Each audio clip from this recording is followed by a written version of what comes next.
Section 1. You will hear a conversation in an international airport between a newly arrived student, Jenny Lee, and an agent at the lost luggage counter. First, you have some time to look at questions 1 to 4.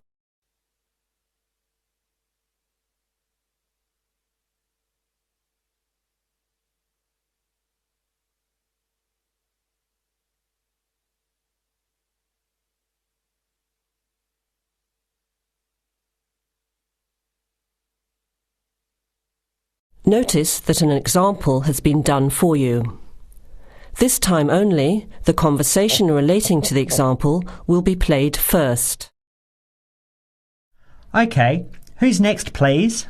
I think I am. How can I help you? I just came in on flight 372 from Singapore at 11:30 and my luggage hasn't arrived.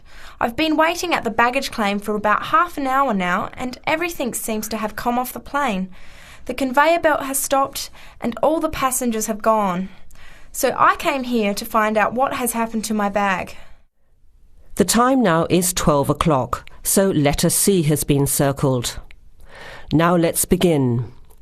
Answer the questions as you listen. You will hear the recording once only.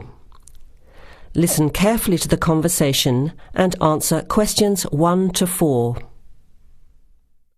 OK, who's next, please? I think I am. How can I help you? I just came in on flight 372 from Singapore at 11:30 and my luggage hasn't arrived. I've been waiting at the baggage claim for about half an hour now and everything seems to have come off the plane. The conveyor belt has stopped and all the passengers have gone. So I came here to find out what has happened to my bag. Can I see your ticket, please? Here it is. So you came from Hong Kong today and changed planes in Singapore, right? Yes, the connection in Singapore was a tight one. The plane got in late and I had to rush to get to the next flight. That's the problem right there. There wasn't enough time to get your bags onto the connecting flight. Normally Singapore Airport is very efficient. Now, I need you to fill in these forms. Your name? Jenny Lee. Address? I guess you want my address here. I'm staying with relatives. Just a minute, I'll have to look it up. It looks like 583. No, it's 533 East 67th Street in Riverside. Do you have the phone number there? Yes, I do. It's 9301 4269. So you came in on Qantas flight 392. Do you know the number of the flight out of Hong Kong? Let me see. I think it was Cathay Pacific 900 or something. Oh yes, it says here, CX912. Before you hear the rest of the conversation, you have some time to look at questions 5 to 10.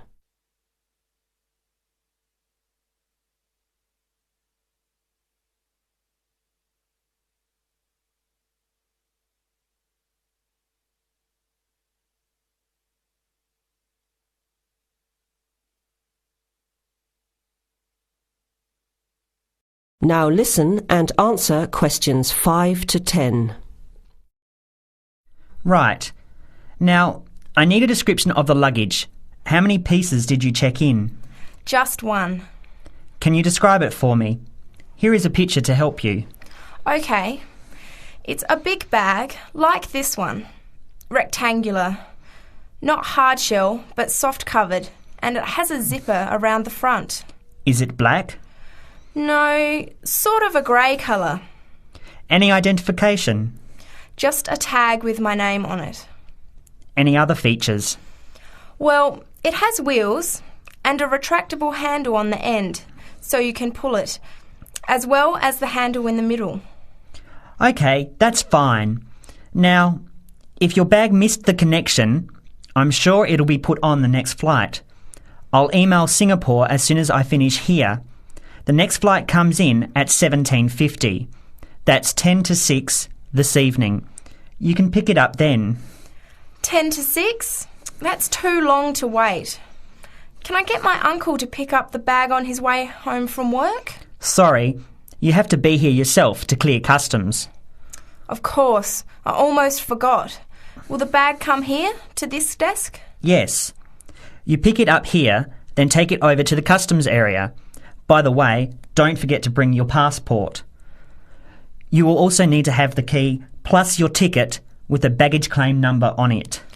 Oh, okay. Guess I'll have to come back tomorrow then.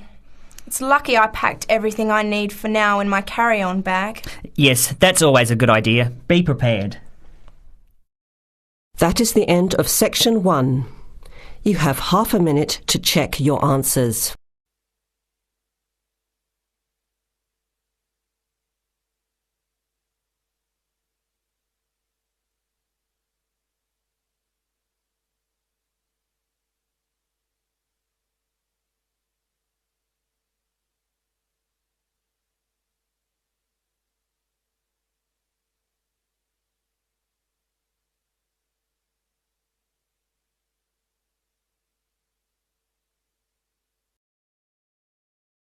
Now turn to Section 2. Section 2. You will hear a recorded message about buying tickets from a booking agency.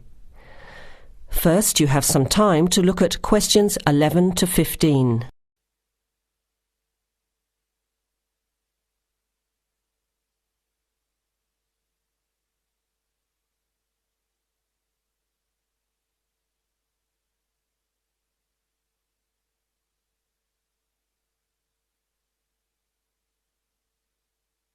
Thank you for calling ATS Advanced Ticketing System, the call system for all your entertainment needs. Our automated telephone service is designed to answer your questions quickly and easily. The ATS office in the Regency Theatre is open Monday to Thursdays from 10 a.m. till 5 p.m. and on Friday and Saturday till 8 p.m. For online bookings and detailed program listings, check our website at www.atstix.com. That's spelled ATSTIX.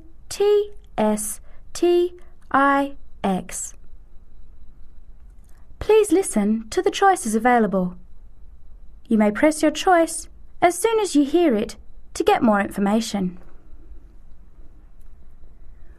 For sporting events, including the Western International Tennis Classic, press 1. For the Formula 1 Grand Prix, press 2. For classical music, including the upcoming Philharmonic Orchestra series, press 3. For theatre and dance, press 4. For other inquiries, please hold the line. Before the recorded message continues, you have some time to look at questions 16 to 20.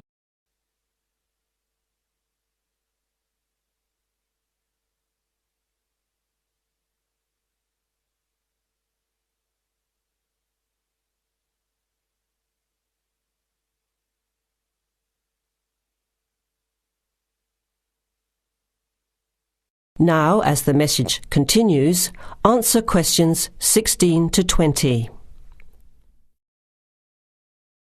Ticket prices for the Formula 1 Grand Prix on the 10th until the 14th of March are as follows. General admission. Thursday, $27. Concession, $10. Friday, $37. Concession, $15. Saturday, $55. Concession, $35. Sunday, $70. Concession, $65. Concession rates apply to children under 14 and to students, seniors and pensioners on presentation of a valid card. Grandstand seating. 4-day tickets covering the 6 main grandstands cost $299. However, pit straight tickets are $350, and seats at the chicane cost $450 each. Children under 3 are admitted free to the general admissions area, and children under 14 are eligible for concession prices. Gates open at 8 a.m. Thursday and Friday, and 7:30 Saturday and Sunday. Events begin at 9 o'clock. Alcohol, ice boxes, cans, bottles and animals are not allowed on site. There are no refunds or exchanges. On each ticket, a $2.50 booking fee applies. To make a booking, you must have a valid credit card. To listen again, press 1.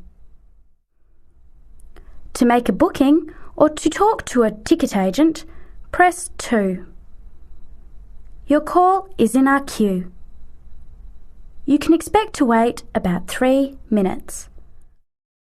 That is the end of section 2. You have half a minute to check your answers.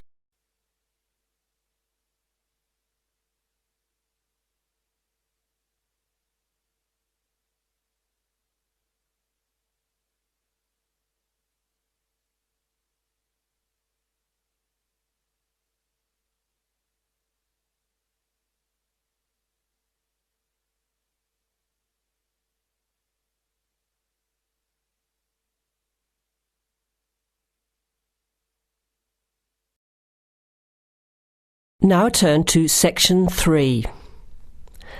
Section 3.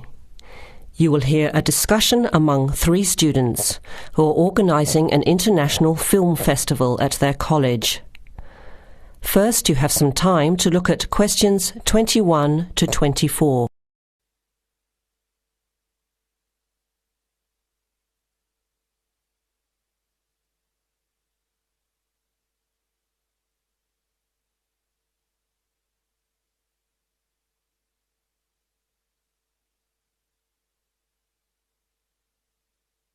Now listen carefully to the first part of the discussion and answer questions 21 to 24. Thanks for coming to this meeting on such short notice, Anna and Veronica. It looks like we have just become the organising committee for this year's International Film Festival. We've all just met, so perhaps we should start by an introduction with a bit of background from each of us. Okay, I'm Anna. I finished 3 years of a languages degree in Sweden, where I come from. This year I decided to study overseas to get to know a different part of the world. I'm also a big fan of European cinema, especially French and Italian. Those are the languages I majored in, along with English. To me, film is a great way to learn about the rest of the world. I was in the film club at my university, so when I saw the notice asking for volunteers, I thought it would be a good way to meet people and get involved in something I really enjoy. Thanks, Anna. My name is Veronica and I come from Italy. I'm doing graduate studies in English literature. I went to some of the films in the festival last year and enjoyed them. I especially liked the video interviews. That was when I decided to get involved. I used to do film reviews for our student newspaper back home. Hi, I'm Chris from Scotland and I'm in 4th year journalism. Cinema is my hobby. Last year I joined the organising committee just like you have now, and somehow this year I've ended up in charge. I'm actually able to use my coordinating work on the festival towards a credit for one of my courses. I have to write up a report on the festival with recommendations, so that's an extra motivation for me. So I hope this is going to be a good experience for us all. OK, where would you like to start? How about a general overview of the festival? I don't really know much about it. Well, the film festival was started by International Student Society 5 years ago and has grown every year. It is held over 4 nights during study break, Wednesday to Saturday. Normally we show 3 films a night. Last year we tried to choose films from different parts of the world that fit together in some way, maybe a similar theme. Or we could feature a type of film like action films or science fiction. Now you have some time to look at questions 25 to 30.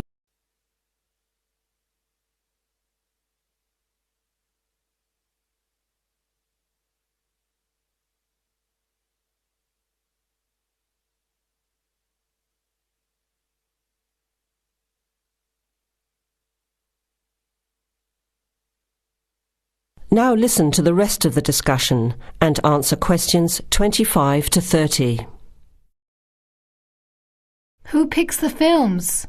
It's up to us on the committee to decide. You mean we get to pick all the films ourselves? What a hard decision. There are so many to choose from. Well, that's the fun part. We have this catalogue of independent distributors. The films are listed by language and have a short summary. We just have to go through it to find a good combination of films that will attract an audience. Veronica mentioned something about interviews. How does that fit in? We set up cameras in the foyer of the theatre and did live interviews before, during intermission and after the screening. Anyone from the audience could come up and talk about the film. The Broadcasting and Journalism School set it up and ran the interviews. They were shown on big screens around the lobby and in the theatre. It went over really well. We had a long lineup of students waiting to be interviewed on TV. Everybody wanted their minute of fame. Great idea.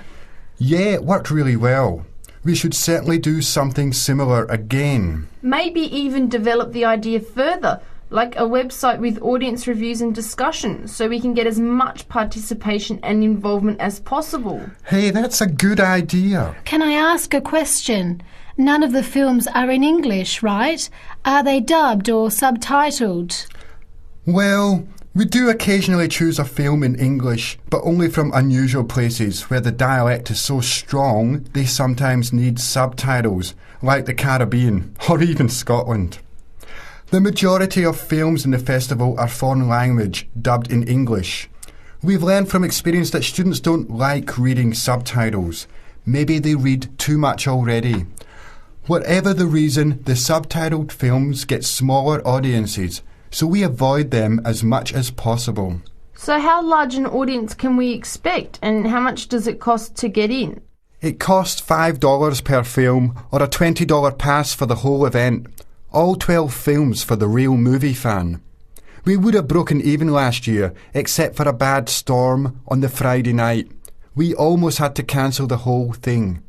But overall, we had a good turnout, more than 2,000 people in 4 days. Oh, that's what I was wondering about, the financial part. Where does the funding come from? What kind of budget do we have? The festival is subsidised by the Student Council. We generate money through advertising and through admission charges. We'll go over the budget in details a little later, but we've got lots of work to do in the meantime. I guess we have to start pretty soon. Well, I think by the 1st of March at the latest. We need to select all the films. Then we have to find some advertisers to sponsor the event. That shouldn't be too hard.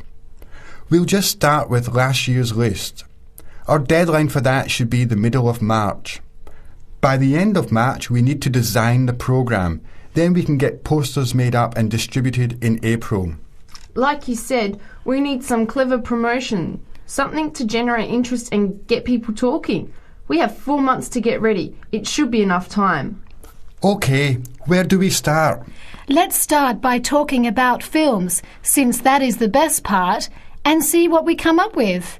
What was the best film you saw last year? That is the end of section 3. You now have half a minute to check your answers.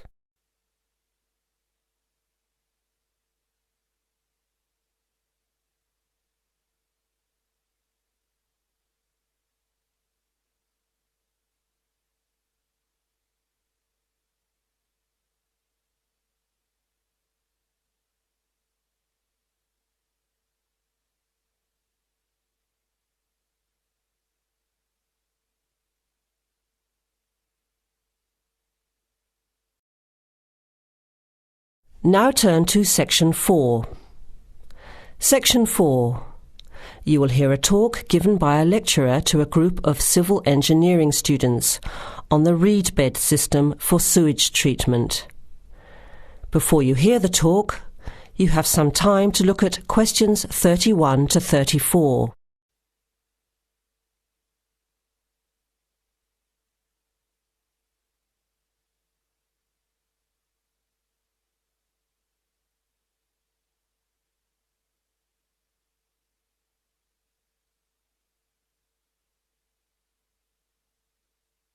Now listen carefully to the first part of the talk and answer questions 31 to 34. Thank you for inviting me to speak to you today about what is now called the reed bed sewage treatment system. This system uses naturally occurring reeds to treat domestic and industrial waste. It's an environmentally friendly alternative to normal systems. You all know what reeds are like, don't you? Those tall plants with hollow stems that grow in wet places, like marshes, for example. Here's how the system works. First of all, an artificial marsh is created. To do this, holes are dug about 1 metre deep and usually rectangular in shape. They are then lined with clay or plastic, and the liner is covered with gravel. After that, a system of tubing is laid, with holes in it, and more gravel is added to cover that. Finally, reeds are planted in the bed. The sewage is brought to settling tanks. From there, it is distributed to the roots of the reeds through the tubing. Note that the waste material enters the beds underground and remains underground. The reeds conduct oxygen very efficiently through their stems to the roots system. Here, bacteria work to reduce the waste material to basic elements. What comes out of the artificial marsh is water that has been cleaned through a natural process. The purified water leaves the reed bed through a simple outflow pipe. The water that comes out has to be tested. Sometimes it's held in a pond until it evaporates or soaks into the ground. Sometimes, after testing, the water is discharged directly into streams and rivers. Before the talk continues, with questions from the students, you have some time to look at questions 35 to 40.